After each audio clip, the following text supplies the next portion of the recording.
Seja muito bem-vinda no meu canal Pod Talento, o canal que reconhece o seu verdadeiro talento. E hoje eu estou recebendo um grande parceiro de trabalho aqui, Lucas Fonseca, ele que é dono da BX, que é a escola de CX. Sou apaixonado por experiência do cliente e tenho certeza que você também vai se apaixonar. Mas aqui a gente não vai falar só de experiência do cliente, não.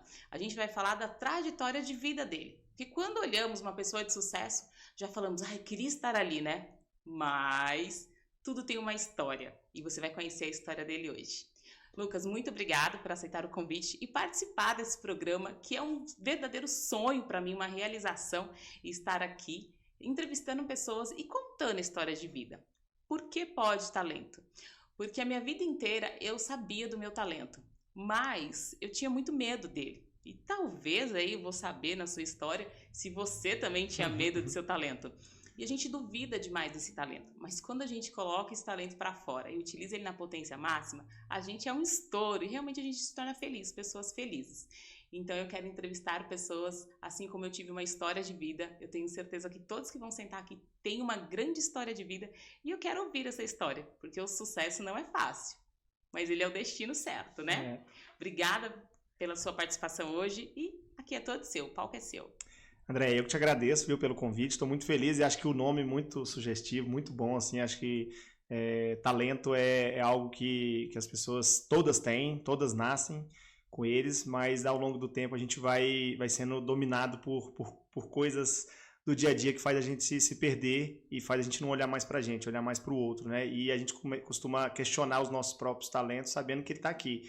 Então, estou muito feliz de estar aqui, né? Sou um comunicador, assim como você gosta também de participar desses movimentos, mas eu tenho histórias bem interessantes aqui para contar sobre a maneira com que eu descobri todo o talento, como é que eu potencializei esse talento, os momentos em que eu não consegui fazer isso, superar, o medo foi maior do que a própria entrega, né? Para chegar nos resultados que eu queria. Então, tenho certeza que vai ser um bate-papo bastante legal aqui para a gente aprender junto, né? E se conhecer mais, né? Acho que e as pessoas, né? Conhecerem mais a gente, conhecerem mais toda essa. Você já te conhece, né? Porque tá aqui já tem um tempão, mas me conhecer um pouquinho mais também, tenho certeza que pode ajudar muitas pessoas com as histórias que eu vou trazer aqui.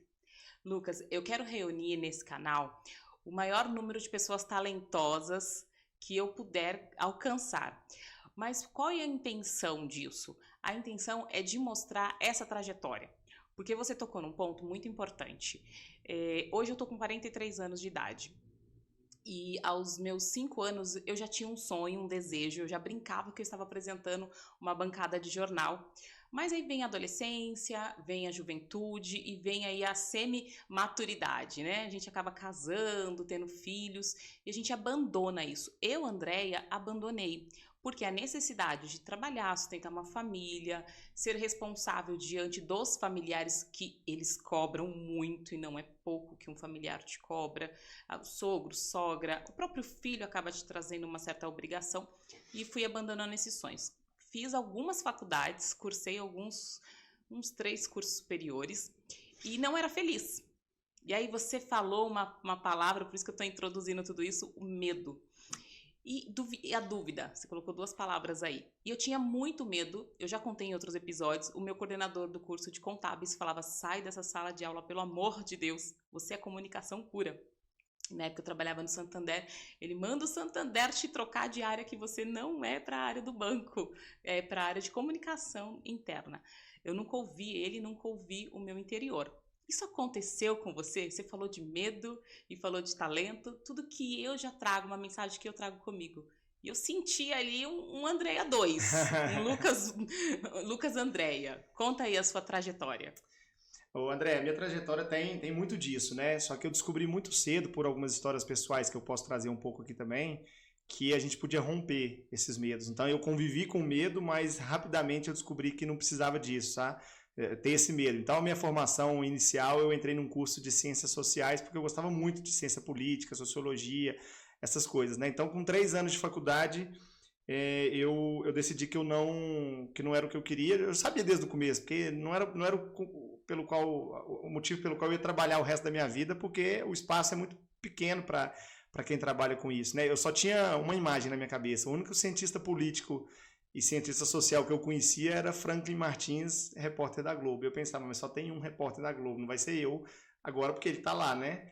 E aí eu abandonei isso de uma maneira muito legal, assim, porque eu sempre tive a comunicação como algo muito, muito forte, desde muito novo, assim, nunca fiz escola de teatro, essas coisas, mas sempre interpretei, imitava personagem, conversava muito, mas quando eu entrei nas ciências sociais e decidi depois sair, eu descobri que tinha alguma coisa que era interessante nisso, que era o poder, o quanto a gente estudava, o quanto eu lia, o quanto eu aprendia sobre a história, sobre coisas que todo mundo deveria entender para viver, mas que eu não tinha uma longa vida disso pela frente. E eu tenho 2 irmãos, e os meus irmãos, assim, a história do meu irmão ela é muito, muito potente, assim, que depois eu posso contar um pouquinho para vocês, mas envolve saúde, envolve essas coisas, e a gente não tinha condição de pagar uma faculdade particular para 3 filhos, né? Meu irmão foi a prioridade por tudo que ele passou. A minha irmã tinha estava estudando para medicina e os médicos convenceram, os professores e médicos convenceram ela a não estudar para medicina porque a gente tinha vivido muitos anos dentro de hospital, fazendo o que tinha que fazer. Então, meus pais conseguiram pagar a faculdade para 2 e para mim não tinha, porque eu estudava na Federal, né, em Uberlândia, e eu queria mudar para uma faculdade particular porque não tinha o curso que eu queria, propaganda e marketing, publicidade, jornalismo, comunicação social, como um todo. E eram cursos caros, né? Cursos caros, eram bem altos os valores, não os valores que hoje as pessoas vêem, não. Não, era caro. E era assim, inacessível para o padrão que a gente tinha, né? Então, o que eu fiz? Eu tinha 18, 19 anos, eu entrei na faculdade com 17, então tinha 19 para 20 anos. Eu pedi demissão do emprego que eu tinha, pedi para eles me mandarem embora, e a partir disso eu fiz a conta e só dava para pagar 4 meses de faculdade, um curso de 5 anos. Então eu fiz o vestibular escondido dos meus pais, porque se eu falasse para eles, eles iam falar que eu era doido, porque o sonho dos pais era ver o filho na Universidade Federal, que não sei o quê. E aí eu fiz o vestibular escondido, a única pessoa que sabia era minha irmã, que me apoiou nisso, né? E aí eu saí da Universidade Federal escondido, me matriculei na faculdade particular com 4 meses de mensalidade paga, não pagava nem um semestre. E eu falei, pelo menos 4 meses é melhor do que 0. E eu já vou caminhar para um lugar em que eu pudesse estar mais próximo daquilo que combinava comigo, né? Então, muito novo, eu já comecei a quebrar essas barreiras da vida, assim, sabe? Eu acho que a gente tem eu vou usar uma palavra aqui que eu não sei se ela é a certa, mas é uma covardia a gente ter que escolher com 16, 17 anos o que a gente vai ser pro resto da nossa vida. Eu concordo. E quando eu descobri que a gente não precisa escolher porque a gente pode ser pro resto da nossa vida, que a gente pode mudar no meio do caminho na hora que a gente quiser, que a vida tem, sei lá, 100 anos e eu só vivi 17 naquela época, eu posso ficar mudando de 3 em 3 anos, de 4 em 4 anos, de 5 em 5 anos e sendo feliz. Então, para mim, esse intraempreendedorismo da minha própria vida sempre foi muito presente. Eu sempre quebrei muita barreira que envolve costumes familiares, que envolve essa construção de um padrão de pessoas, assim, né? De família, de pessoas. Então, essa história me fez encontrar talentos e descobrir que o medo não pode barrar a gente. O medo não pode barrar ninguém. Porque o que eu falo é o seguinte, quando você vai e você tem medo, a chance de dar errado é maior. Mas é difícil tirar o medo. O medo faz parte da gente. Só que o maior medo que existe nas pessoas é o medo do julgamento. Não é nem o medo de dar errado, é o medo que o outro vai pensar se der errado. E o outro não tem nada a ver com a sua vida. Então você tem que entender que se der errado, deu errado. Ninguém vai te matar por isso. Ninguém vai fazer, né? Não vai acontecer nada além de... Não era, né, para te matar, né? Eu vou usar a sua palavra covardia e eu concordo plenamente. E eu acho que não tem outra palavra. Eu acho, não tenho certeza, não existe outra palavra. Porque é um julgamento absurdo. Eu entrei na universidade também com 18 anos e fui fazer ciências contábeis, porque é aquela coisa, né? Você tem que ter uma faculdade, você tem que ver qual faculdade você vai ter um bom emprego, e é só isso. E se você mudar de trabalho, se você mudar de universidade, você é uma pessoa instável, e aí vem muitos julgamentos. Você é uma pessoa hiperativa, você não sabe o que você quer, você até palavras fortes, né? Um peso muito grande. Você é perturbada, você não se encontra, não para em lugar nenhum, mas também não tem ninguém que pega na sua... E é ninguém mesmo. Assim, até respeitando os nossos pais, eles também não têm estrutura, pai nenhum tem. Hoje talvez estejam mais preparados para falar, vem cá, vamos fazer uma análise aqui, vamos te levar em um profissional, vamos ver qual que é a sua área de atuação, vamos ver o que eu posso te ajudar. Não é sempre um julgamento, né? E aí você venceu esse medo sozinho. Eu te confesso que eu levei muito tempo pra vencer esse medo aí, viu? Na sua fala, você tá de parabéns, porque eu levei 20 anos a mais que você. Como que você descobriu esse seu medo? Aonde que você essa coragem que você teve, você venceu o medo nessa coragem? Passou ali, poxa, meus pais não têm condições, são só 4 meses. Você já tinha muita noção, né, aos 19 anos de idade. Essa noção que você tinha foi muito rápida, porque aos 19 eu não sabia nem o que eu queria fazer no dia seguinte, quem dirá para o resto da minha vida. E aí você falou assim, não, eu vou fazer isso. Você assumiu esse risco, que foi um empreendedorismo, né? Já um espírito empreendedor. Assim, se minha mãe bater, bateu, mas tá feito ali. Exatamente. Como que você venceu esse medo? Você olhou pra dentro de você, você fez análise, você procurou um profissional? Como foi isso? André, não procurei ninguém. Aí vendo um pouco da história da minha vida pessoal, tá? Com 9 anos, quando eu tinha 9 anos, a gente estava no exato dia 27 de março, de 20 e tantos anos atrás, quando meu irmão estava numa Páscoa lá da escola, essas coisas, e ele desmaiou. E aí meus pais chegaram em casa correndo, e descobriram que, com ele, né, foram para o hospital, aquela confusão toda, e ali a gente descobria algo que ia mudar muito a nossa vida, muito a nossa história, que era a leucemia do meu irmão. Então ele descobriu uma leucemia, eu tinha 9, ele tinha 13, mais ou menos, e ele tratou de uma leucemia, né, tratou durante 2 anos e meio de uma leucemia, 93% do corpo dele estava dominado pela célula cancerígena, né, dentro do sangue, né, que a leucemia é o câncer que envolve o sangue, né, a produção da medula óssea que produz o sangue. E ele tratou por 2 anos e meio, venceu, e 2 anos depois da vitória, da primeira vitória, a doença voltou com 98% do corpo dele dominado pelo câncer. E aí ele teve que ir para um transplante de medula óssea. E nós fomos agraciados com doadores. Então fomos uma das primeiras famílias que a gente tem notícia no mundo aí, no Brasil, que os 2 irmãos compatíveis com ele. E ele lutou muito para viver. Então, assim, na minha cabeça, com 19 anos, eu tive que amadurecer muito rápido e eu descobri que não tinha barreira para fazer nada, porque a gente desafiou a própria natureza humana da vida, porque ele tinha pouquíssimas chances de viver. O transplante dele, os rins paralisaram, o fígado explodiu, ele ficou em coma, ele teve muito problema, muita complicação, e a gente venceu tudo.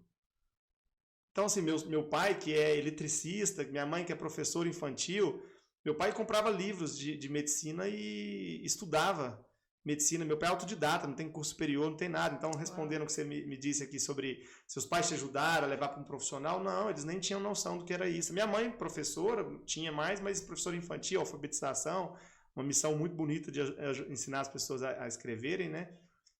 A aprender a ler e tudo. Então, assim, eu cresci num contexto, num cenário de não existe outro caminho a não ser enfrentar. Então, eu não tinha outra forma de fazer o negócio acontecer, sabe? Respondendo a sua pergunta, com 19 anos eu já era um micro-adulto, eu precisava ser adulto, mas eu tinha dentro de casa um exemplo de superação muito grande. Então, para mim, tomar essa decisão era como se eu tivesse... nada me barraria, porque a gente driblou a morte, praticamente. Gostei da sua fala, microadulto. Então, a sua força, ela veio da família, né? Ela veio da superação do seu irmão, do milagre e da oportunidade que Deus deu para vocês de recomeçar. Eu arrepio de falar desse assunto. Eu falo ele todos os dias, em todas as minhas palestras, tudo, porque não tem como eu desassociar isso de mim. Mas eu passei fome. Então, assim, eu tinha dias que meus pais tiveram que mudar com meu irmão. Eu e minha irmã morava em Uberlândia, né? Eles tiveram que mudar aqui para o estado de São Paulo. E tinha dia que eu e minha irmã tinha R$10 para passar o dia inteiro.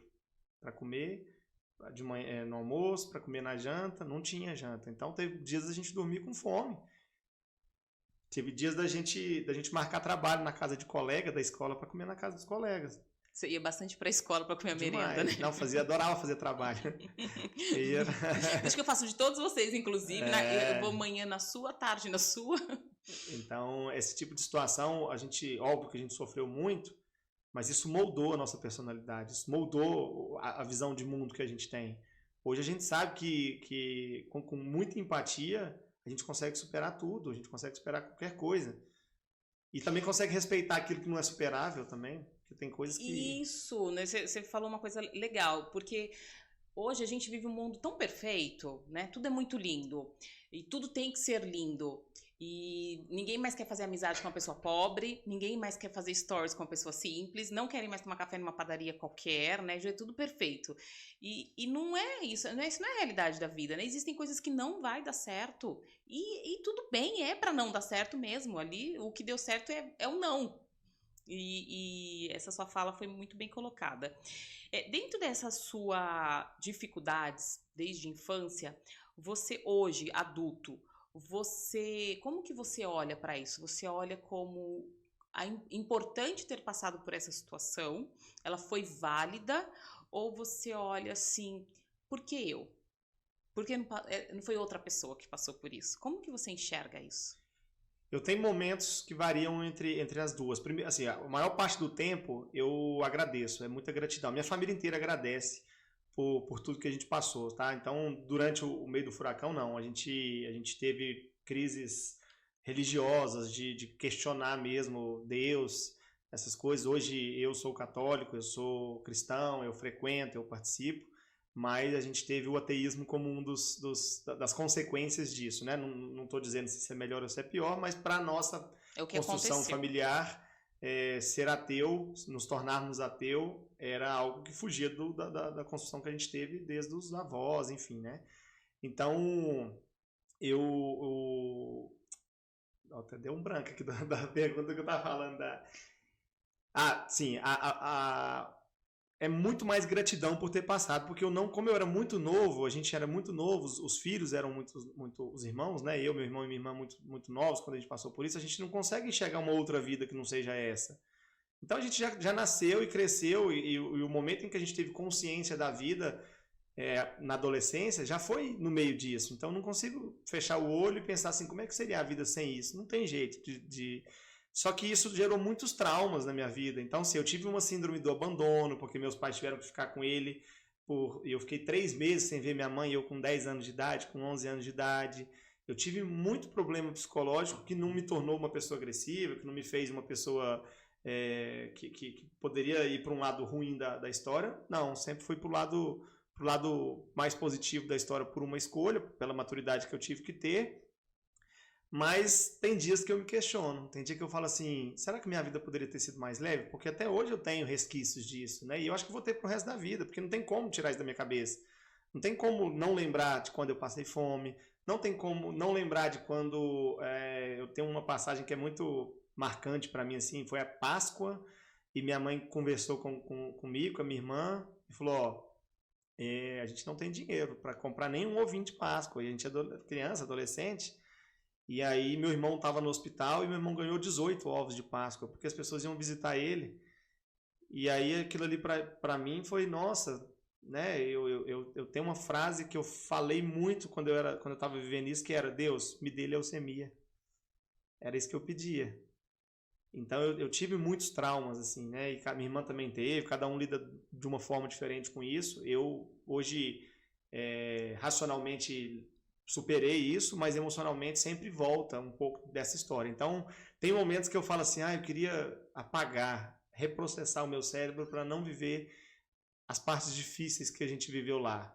Mas a maior parte do tempo eu falo, que bom que eu fui escolhido para viver, porque hoje, tendo mais de 100 mil pessoas impactadas com as minhas palestras, com tudo, a gente consegue levar a mensagem da superação que teve disso e conectando isso com o mundo corporativo. Então, assim, a maior parte do tempo a gente passa trabalhando. 100% do tempo a gente está relacionando com as marcas, né? Esse microfone tem uma marca, essa taça foi uma empresa, esse negócio de decoração foi uma empresa, a câmera que está filmando a gente foi uma empresa que fez.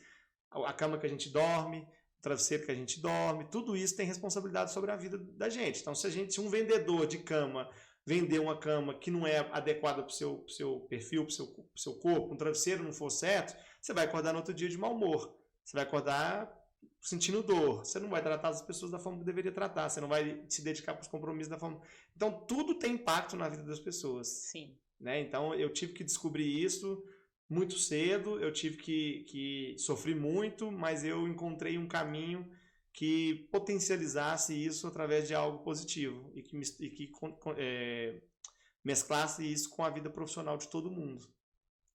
Que legal. E quando eu escuto essas histórias, me motiva mais ainda a trazer mais pessoas. Porque você falou uma coisa que é um fato. A gente, quando nós estamos passando, a gente não sabe o que tem por trás do muro, né?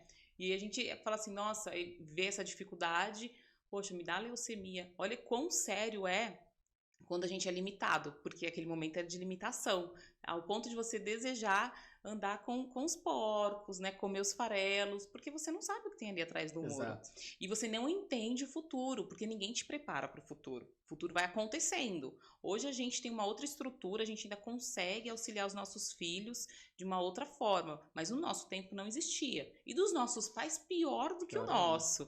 Né? Se fizer aqui uma roda de pais aqui, meu Deus, eu acho que a gente se acaba de chorar. Porque a história deles é muito mais impactante que a nossa e dos nossos avós. Aí as outras gerações já não dá nem para tocar, né? Mas eu acho que as nossas avós e os nossos pais são bem impactantes. A nossa é a média, né? Agora, dos nossos filhos, nossos netos, pelo amor de Deus, né? Eles nasceram no mar da alegria, viu? Eu tenho até dúvida disso, viu, André? Porque eu fico pensando assim, talvez a gente ache que eles nasceram com muito privilégio, mas, de novo, é porque a gente está vivendo isso, né? A gente está vivendo a transição, né? A nossa transição. E 30 anos depois deles, será quem vai estar sentado aqui, os nossos filhos vão estar sentados aqui, contando que o mundo vai estar tão ligado, sei lá, à inteligência artificial, as coisas vão estar tão diferentes, que eles vão contar histórias de hoje, em que já tinha muita tecnologia, essas coisas, mas que está muito arcaico perto do que vai estar lá na frente, né?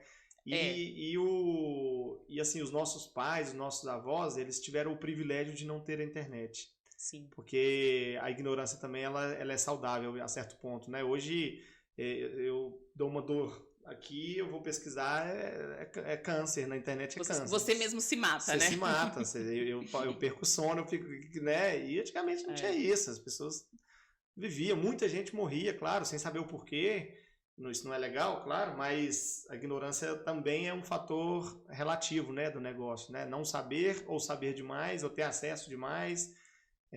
Eu super concordo. Eu acredito também, trazendo assim, pensando os nossos filhos amanhã num canal desse, nesse formato, eu acredito que as dores deles vão ser muito maior que as nossas, porque o bullying, o sofrimento, porque hoje tudo é muito lindo, aquele que não se enquadra no padrão é excluído e não adianta, é excluído mesmo, aquele que não tem o valor financeiro, porque antes a gente não podia pagar uma faculdade, hoje em dia não é só questão de faculdade não, hoje é carro, é celular, é muito mais coisas que no nosso tempo a gente só queria uma faculdade, eu só queria uma Casper Libero, eu não queria nada, eu não queria tênis, eu não queria roupa, eu não queria bolsa, nem celular eu queria, era bip também, né, no nosso tempo, e hoje não, hoje é muita coisa, então hoje se um pai não pode dar, nossos pais não pôde nos dar uma universidade, os meus pais não pôde, nenhum, nada, tudo que eu tive na vida fui eu que construí, vendendo bala no farol com a minha mãe, desde os 9 anos de idade. Então, assim, eu não ganhei, não fui herdeira de nada. Eu fui herdeira de coragem, de fé, de inspiração. E eu agradeço a minha mãe, porque é uma mulher muito guerreira, criou 2 filhas sozinha. E aí, depois que ela se casou novamente, ela refez a vida. Então, eu trago muito isso da minha mãe. Só que dinheiro, não. Agora, imagina o pai de hoje, que não pode dar celular, carro, faculdade, é muito mais coisa. Esse filho tem muito mais trauma que nós. Sem dúvida. E para ele conseguir conquistar tudo isso, que a gente já era uma vitória à faculdade. Agora, para a geração de hoje, como que ele conquista? Por isso que a gente está vivendo um mundo de muitos assaltos, muitos erros. Porque é quase que não dá para conquistar tanta coisa que hoje é exigido, da sociedade exige, de um jovem. E aí tem um agravante que é a geração internet 30 segundos, né? Então, você entra para a internet, você tem lá 5 passos para ficar milionário. Aí tem uma foto de uma pessoa que às vezes até alugou um carro para parecer milionário, e isso desperta em milhares de jovens o desejo de ficar milionário e ter um carro daquele. E aí, como a vida não é tão simples assim, essas pessoas começam a entrar em depressão muito novos, né? Porque aí vem o que eu sempre falo, é daí que surge a síndrome do impostor, da impostora, né? Que é eu sou inferior, eu não consigo, eu não tenho habilidade, eu não tenho capacidade. Mas na verdade não é que a pessoa não tem talento para fazer, habilidade ou capacidade de fazer. É porque foi colocado para essas pessoas que era simples. E não é simples. Que é só seguir aqueles 5 passos. Que é só seguir os 5 né? passos. Só que você chega no segundo, deu errado, cadê o carro? Não tem o carro aqui não.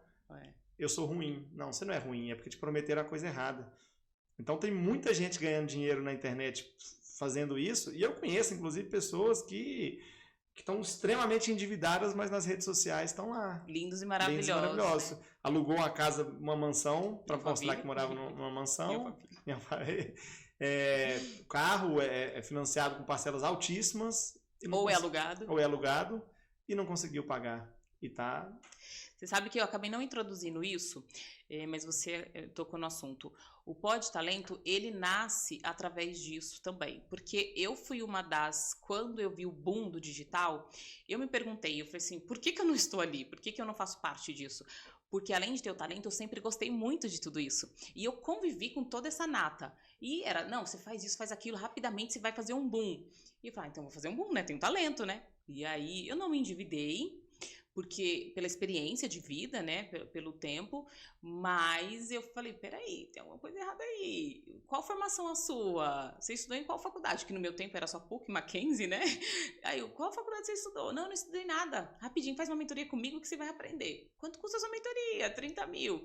E eu falei, não. Existe uma jornada por trás de tudo isso. Existe uma história, existe uma vida, existe sacrifício, existe luta, choro, lágrima, existe mudança, existe porta fechada. Não é porque eu ministro treinamento, show de atendimento. Para dar o show, o que você precisa fazer? É treinar. Vai ver o pé de uma bailarina.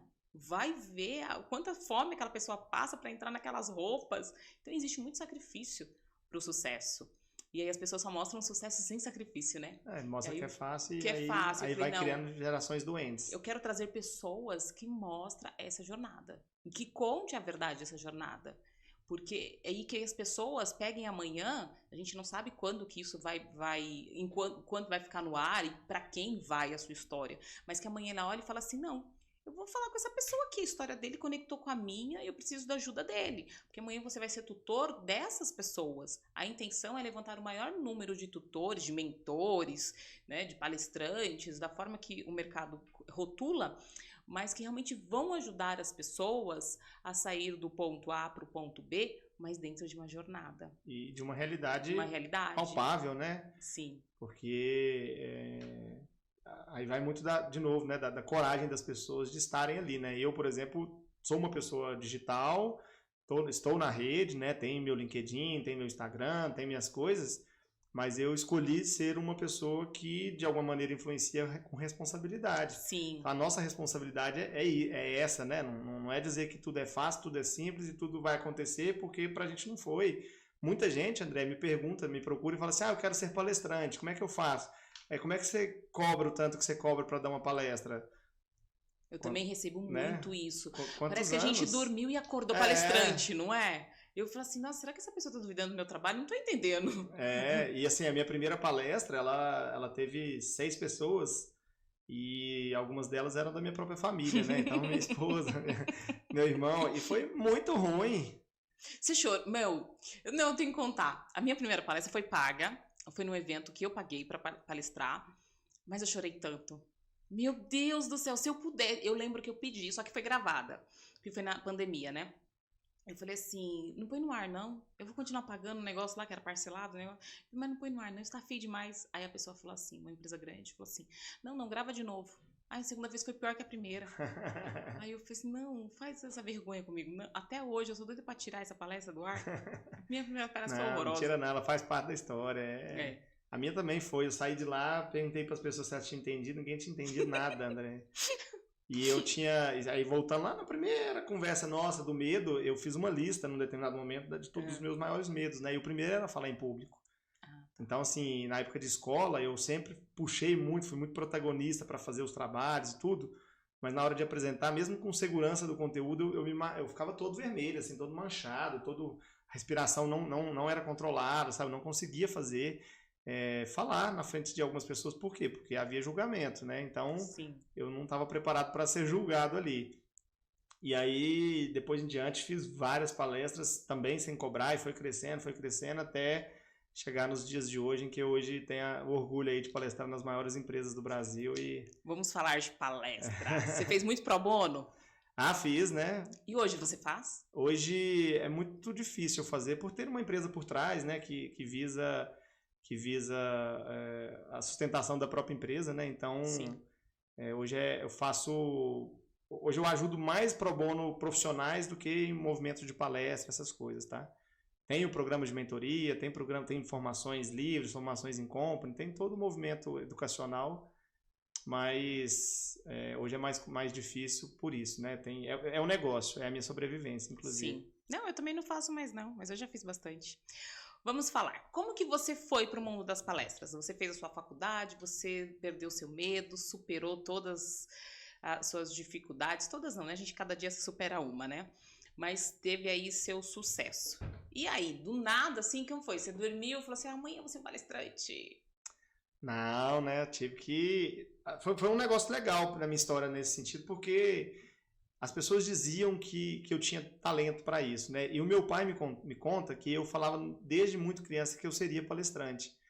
Mas eu nunca estudei para ser palestrante. Pra ter uma ideia, eu nunca fiz um curso de oratória, nunca fiz nada disso. Nunca parei para estudar, para ler nada sobre técnicas de palestra, essas coisas, porque uma das minhas principais características é a autenticidade com a minha própria essência. Então, assim, você tem que olhar para o lado, fazer 3 respirações, não sei o quê. Se o meu jeito é 2, vai ser 2. Entendeu? Assim, eu tenho eu vou abrir um aspas aqui. Por favor, vocês que vendem mentores de comunicação, um cliente alvo aqui. Acabei de conquistar um cliente para vocês. Vai ser difícil me conquistar nesse sentido, mas eu não tenho porque... Mas não é essencial isso, né? Isso com todo respeito, tá? Vou te cortar um pouquinho.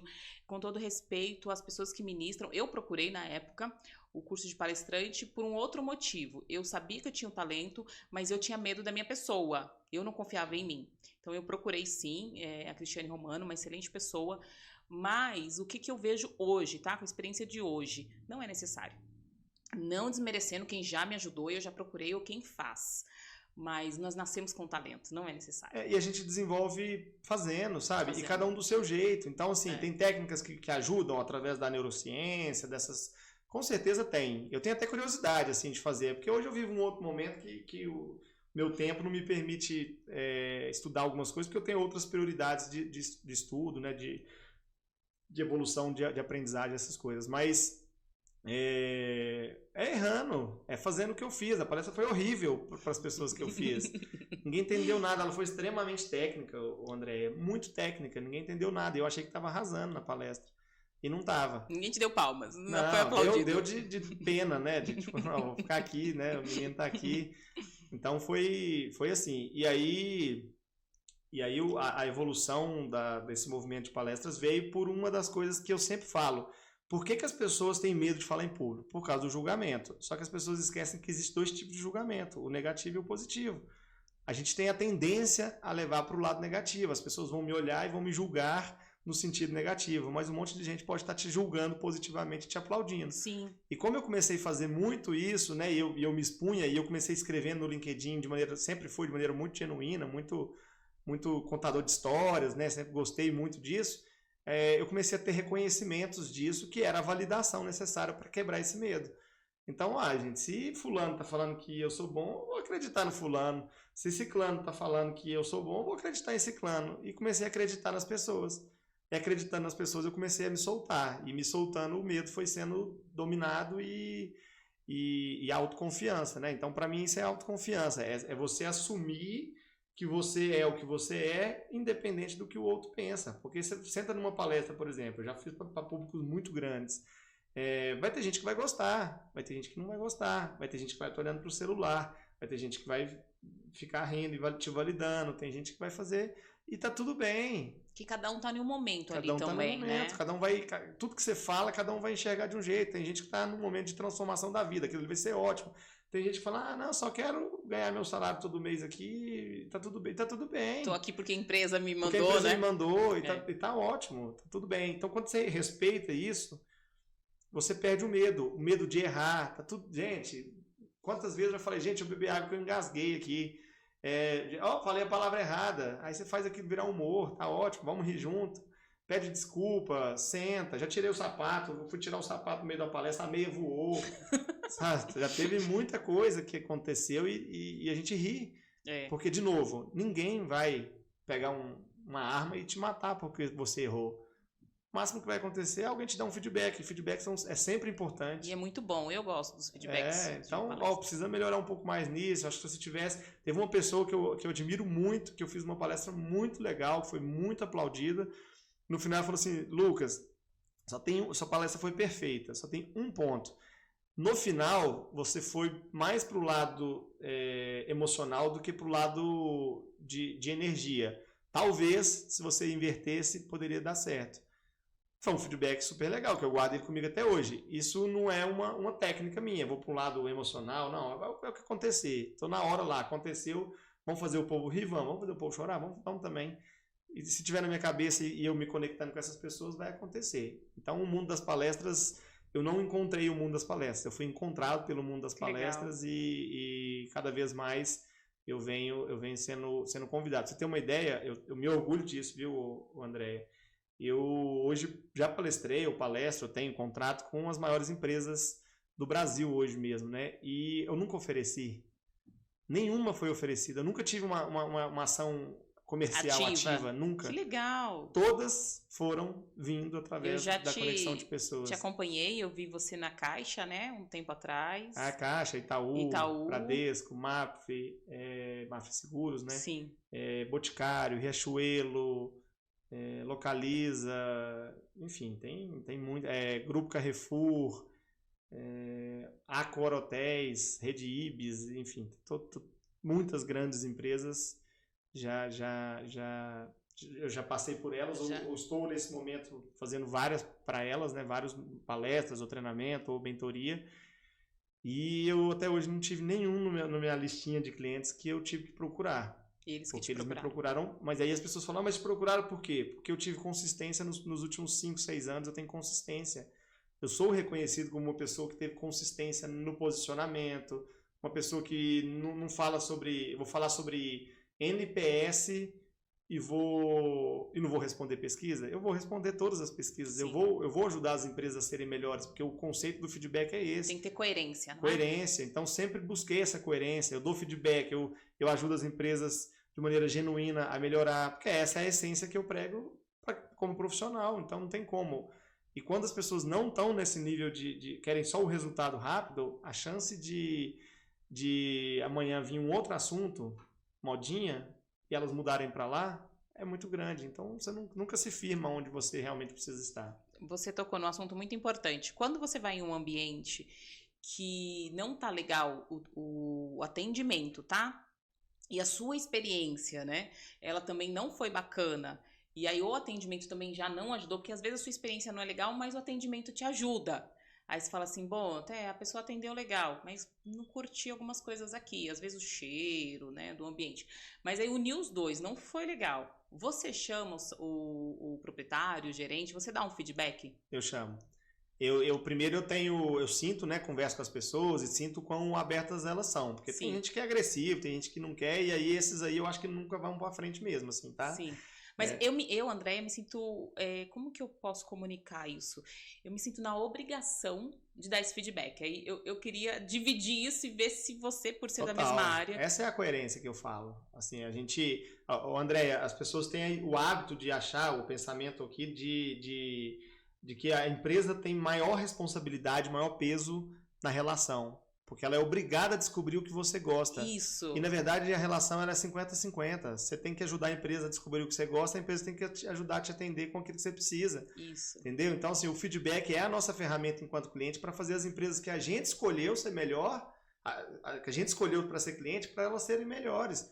É muito egoísta você achar que a empresa tem que adivinhar o que você quer, por isso ela te atende e todos aqueles processos foram construídos e estão aderentes ao que você gosta se você não se abre para colaborar na via de mão dupla com a empresa. Eu contribuo com isso até...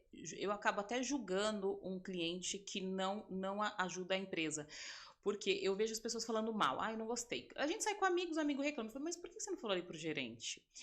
Ah, não, tadinho, vai perder o emprego. E não é, isso é uma injustiça, é uma ignorância tão grande. Ou às vezes preenche ali a pesquisa e fala que estava tudo bem e não estava tudo bem.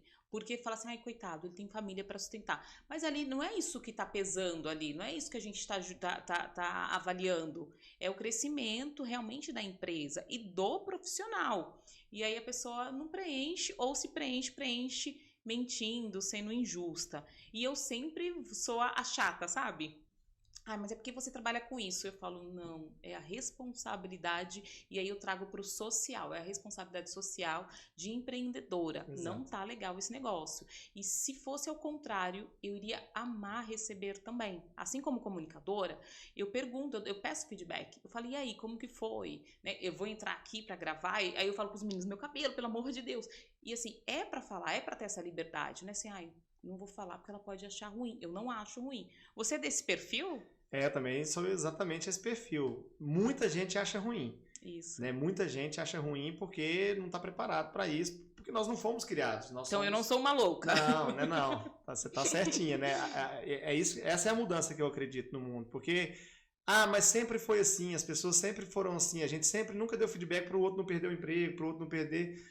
Se a gente continuar nesse sempre, a gente nunca vai mudar, a gente nunca vai criar o daqui para frente, sabe? O daqui para frente é o que a gente vai ensinar para os nossos filhos, para as pessoas que estão com a gente, ou até para todo mundo que convive com a gente, né? Que eu posso nem conhecer, quem está nos ouvindo aqui vai ter gente que vai se inspirar na conversa que a gente está tendo. Sim. E isso pode ser positivo. É esse o mundo melhor que eu acredito. É quando, como um trabalho de formiguinha, a gente consegue fazer. Só que esse trabalho de formiguinha, normalmente ele morre quando as pessoas tentam projetar quantas pessoas foram afetadas por isso. E a gente não tem condição de fazer isso. A gente tem que olhar para o quanto eu fui coerente com aquilo que eu acredito, o quanto eu estou cumprindo o meu propósito para fazer isso acontecer, independente ou mesmo com as críticas. Né? Mesmo porque, por exemplo, eu tenho uma postura no LinkedIn que algumas empresas, por exemplo, por que eu me aproximei do Bradesco? Por que eu me aproximei da Pets? Por que eu me aproximei do Boticário? Porque eu fui comprar nessas empresas, ou estava usando, sou cliente de banco, essas coisas, e alguma coisa não funcionou. Eu fui no LinkedIn, depois de ter dado um feedback no privado, e contei essas histórias. Mas tem jeito de contar. Eu contei a história de maneira construtiva, oferecendo a minha ajuda. Então, no Bradesco foi assim. Eu achei que eu estava sendo fraudado, depois eu descobri que não, porque o nome que estava escrito no cartão de crédito era um nome que tinha nada a ver com o que eu tinha comprado, com o estabelecimento. Mas eu fiquei um tempão achando que todo mês estava sendo roubado ali, né? Não pelo Bradesco, mas algum clonou meu cartão, essas coisas. E aí eu fiz esse post, imediatamente a Ale, que é Head de Centralidade no Cliente do Bradesco, me ligou para fechar o looping, né, do negócio, e a gente se tornou amigos. Porque ela aceitou o feedback, eu ajudei, colaborei, eles estavam nesse momento dentro do Bradesco fazendo isso, e eu ajudei com o feedback. Então, tem gente que pode criticar e pode falar assim, mas você fica expondo a empresa. Gente, essas marcas já são expostas naturalmente. Inclusive, elas pagam muitos milhões de reais para estarem na mídia. O feedback só positivo é uma irresponsabilidade quando existe oportunidades de melhoria e você, como cliente, quer que aquela empresa melhore, sabe? Boticário, eu ajudei eles a encontrar um problema que poderia impactar muito o negócio, porque eu comprava produtos no site, um presente que eu queria dar, e aí ele dava como comprar, depois dava erro. Comprava, depois erro. E eu devo ter feito isso umas 15 vezes. Eu pensei, vai chegar 15 vezes o produto. E aí eu relatei para eles, e aí um monte de gente entrou em contato comigo, para a partir do meu problema descobrir se tinha. Aí depois me ligaram e falaram, Lucas, descobrimos um problema que estava acontecendo nacionalmente. Uau. Então, como é que eu me sinto com isso? Me sinto colaborando com a empresa que eu escolhi como minha fornecedora. E essa é a coerência que eu vou sempre pregar. Isso para pessoas, para empresas, para tudo. Me ajudou mais, vou continuar. Lucas, eu quero que você fale aqui para as pessoas sobre da sua escola, que você deixe suas redes sociais, o que você ajuda as pessoas hoje, além das empresas, como que você ajuda uma pessoa física? Se a pessoa quer se tornar uma CX, ela quer adentrar uma empresa já nesse cargo, como que ela faz? Eu já sei, mas quero que você fale. Bom, primeiro, deixa eu apresentar. A BX, ela tem um nome muito, muito potente para mim, né? O B é ser e o X é experiência. Então, a gente está falando de coerência. Para mim, mais importante do que falar de experiência para os outros é a gente ser a própria experiência. Então, a gente tem que ter essa coerência para ser. Por isso surgiu o nome BX, né? De ser a experiência. E a BX, ela ajuda as empresas e as pessoas através de uma das coisas que mais se conecta comigo, uma das palavras que mais se conecta comigo, que é o protagonismo. Então, a gente quer que as empresas evoluam através do protagonismo das pessoas e não do CNPJ, porque o CNPJ é um número, 13, 14 caracteres, e as pessoas têm alma, e as pessoas podem ser protagonistas para gerar esse valor. Então, a gente tem programa de mentoria, individual, em grupo, em company, a gente tem as formações da BX, né? Formação de estrategista de CX, tem outras em nível iniciante, outras muito específicas. Nas redes sociais eu vou sempre colaborar, então tudo que eu ensino nos cursos eu também ensino gratuitamente nas redes sociais. Que é um quebra-cabeça, as pessoas de certa forma vão sempre aprendendo o que está ali. Claro que a gente aprofunda mais em cursos, porque a rede social tem limite de caractere, né? O curso não, você fala o tanto que você quiser, ensina o que você quiser. Então, me acessem lá, né? O meu Instagram é lucasfonseca_bx, ou Bex, né? E o meu LinkedIn, Lucas Fonseca. Entendam que a gente está aqui gravando, esse é um momento, a gente marcou uma hora para estar aqui, mas um momento é diferente de um movimento, tá? Um evento é diferente de um momento, que é diferente de um movimento. Então, aqui nós estamos num evento que vai ficar gravado, que vai ser colocado na rede e vai gerar movimento. O movimento ele é constante, contínuo, e a gente não tem controle sobre ele. Então, qualquer pessoa que me procure, e muita gente me procura, eu às vezes demoro um pouquinho para responder, porque não consigo responder tudo no tempo. É corrido, viu, gente? No tempo, né? Mas eu me aproximo de todo mundo. Eu tenho uma lista de pessoas que eu tenho que marcar conversa, e claro, gratuito, genuíno, para descobrir como é que eu posso ajudar essas pessoas. E tem pessoas sendo recolocadas, tem pessoas sendo promovidas, tem um monte de coisa acontecendo de pessoas que eu tive a oportunidade de mentorar, de apoiar, né? Então, eu, assim como você, temos um propósito muito, muito próximo, né? Muito, muito conectado, e isso vai fazer o mundo ser melhor de verdade. Eu acredito num mundo melhor, por mais que ainda existam pessoas dizendo que dizer que o mundo pode ser melhor é utópico, eu prefiro que me chamem de utópico do que de covarde por não fazer nada. Uau! Né? Deixa aquela frase do coração, aquela que você termina as suas palestras, né, na emoção aí. Qual que é a emoção, qual que é a frase? Olha para lá e fala a sua frase. Ela só tem 2 palavras, a minha frase de fechamento. Uma é seja e a outra é protagonista. Porque protagonismo é uma escolha. Não é as pessoas que te escolhem protagonista, é você que escolhe. E ser protagonista é ser ativo, é ter ação. Né? É quando você para de sonhar ou transforma o seu sonho em ação. E essa ação vai gerar resultado. Resultado para uma ou para milhões de pessoas. Então, seja protagonista. Escolha ser protagonista. É essa a mensagem que eu deixo. Porque dá resultado, é muito positivo, você vai ser lembrado por isso e vai gerar a principal coisa que faz com que eu enxergue que é o nosso papel na vida, que é construir legado. Legado é aquilo que depois que você não existe mais, o que ficou? Quantas pessoas você impactou? E só o protagonismo possibilita fazer isso. Então, essa é a minha mensagem final aqui para todo mundo. Lucas, obrigada. Quando voltar a São Paulo, pode voltar aqui no Pode Talento. Olha que eu vou voltar toda semana então, porque eu tô toda semana aqui. Pode voltar, a gente faz o 2.0. Só para terminar mesmo, finalzinho aqui, se você fosse uma música, qual música que você tocaria aqui hoje? O que te interpretaria? Nossa, essa foi a pergunta mais difícil que eu já tive em podcast, porque eu não me preparei para pensar numa música. Isso que é bom. Aquela música que fala, quem acredita sempre alcança. Que música é essa? Adorei. Né? Tudo bem, mas eu vou procurar essa música. Quem acredita sempre alcança. Eu vou... Essa é a minha música e ela... Ela te representa. Acho que é a que fala, somos tão jovens, é do Legião Urbana, né? Isso. Tá bom, vou procurar essa música. Obrigada, viu? Volte sempre. Valeu, volto. Muito obrigada. Eu que te